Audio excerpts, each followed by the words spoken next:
नमस्कार दोस्तों। पता ही नहीं चलता और शुक्रवार इतनी जल्दी आ जाता है। ऐसा लग रहा है मानो कल ही मैंने अपनी कहानी मेरा देश का पहला भाग रिकॉर्ड किया था। तो चलिए दोस्तों, सोने से पहले आगे बढ़ाते हैं इस मीठी सी प्यारी सी कहानी को। इस कहानी के पहले भाग में हमने सुना कि कैसे कैसे पाकिस्तान में स्वरा ने अपना बचपन बिताया, उसकी शादी हुई, फिर उसने उन काली रातों का सामना किया जिसमें उसका सब कुछ उससे छीन लिया गया। 1947 के उस बंटवारे में उसे दिल्ली आना पड़ा। दिल्ली के सरोजनी नगर में वो अपने भैया भाभी के साथ रहने लगी। उसे अंदाजा भी नहीं था कि उसकी जिंदगी में क्या क्या होने वाला है। उसे तो सदमा लग गया था कि अचानक से मेरे हंसते खेलते परिवार को पता नहीं किसकी नजर लग गई। भारत की फूटी हुई आंख और जयराम के कटे हुए पैर को देखकर वो रोते रहती थी। बहुत कुछ चल रहा था उसके दिल में। एक आस भी थी कि सब कुछ अच्छा हो जाएगा। किसी तरह 2 महीने बीत गए। इन 2 महीनों में उसने अपनी भाभी के तानों के सिवा और कुछ नहीं सुना। वो अपने भाई पर बोझ नहीं बनना चाहती थी। उसे एक टेक्सटाइल कंपनी में टेलर की नौकरी मिल गई। उस वक्त उसे महीने के 30 रुपए मिलते थे, जिससे वो अपने परिवार का खर्च चला लेती थी।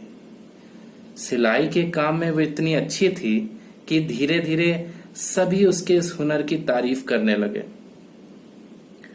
10 सालों में उसने वहां भी सबका दिल जीत लिया और इन 10 सालों में भारत भी बड़ा हो गया और स्कूल जाने लगा। स्कूल में बच्चे उसका मजाक बनाते थे और उसे अंधा और काना कहकर चिढ़ाते थे। शुरू में तो वो गुस्सा करता, घर आकर रोता, पर बाद में उसे उन तानों से कोई फर्क नहीं पड़ता था। इसी बीच स्वरा ने खुद के पैसों से एक छोटा सा घर बना लिया। जयराम अब बीमार रहने लगा। वो खुद को लाचार महसूस करता था और एक रात उसने दम तोड़ दिया। स्वरा अब अंदर से टूट चुकी थी। अब रोती हुई स्वरा को चुप कराने के लिए उसका पति उसके पास नहीं था, पर वो भारत के लिए जीना चाहती थी। उसे एक अच्छी जिंदगी देना चाहती थी। अब वो और भी मेहनत करने लगी और पैसे जमा करके उसने खुद की एक टेलर शॉप खोल ली। अगले 10-15 सालों में उसकी किस्मत ऐसी चमकी मानो भगवान उस पर सबसे ज्यादा मेहरबान हो। भारत की रेलवे में नौकरी लग गई और स्वरा की छोटी सी दुकान अब एक कंपनी बन गई। उसके पास 40 औरतें काम करती थीं। उसके तैयार किए हुए कपड़ों की डिमांड पूरे देश में थी। देश के कोने कोने से उसे ऑर्डर आते थे। धीरे धीरे उसने अपनी लगन और मेहनत से एक आलीशान घर बनाया और गाड़ी भी ले ली। अब उसके पास किसी चीज की कमी नहीं थी। आज स्वरा 88 साल की है। शरीर कमजोर पड़ गया है। चलने में भी तकलीफ होती है। भारत भी अपनी मेहनत से बहुत आगे निकल गया है। आज भी जब वो अपने बचपन को याद करती है ना, तो रो पड़ती है। उसके दिल में यादों का वो समंदर है जिसका शायद कोई अंत ही नहीं है। दोस्तों, स्वरा जैसे हजारों लोग 1947 में बेघर हो गए थे।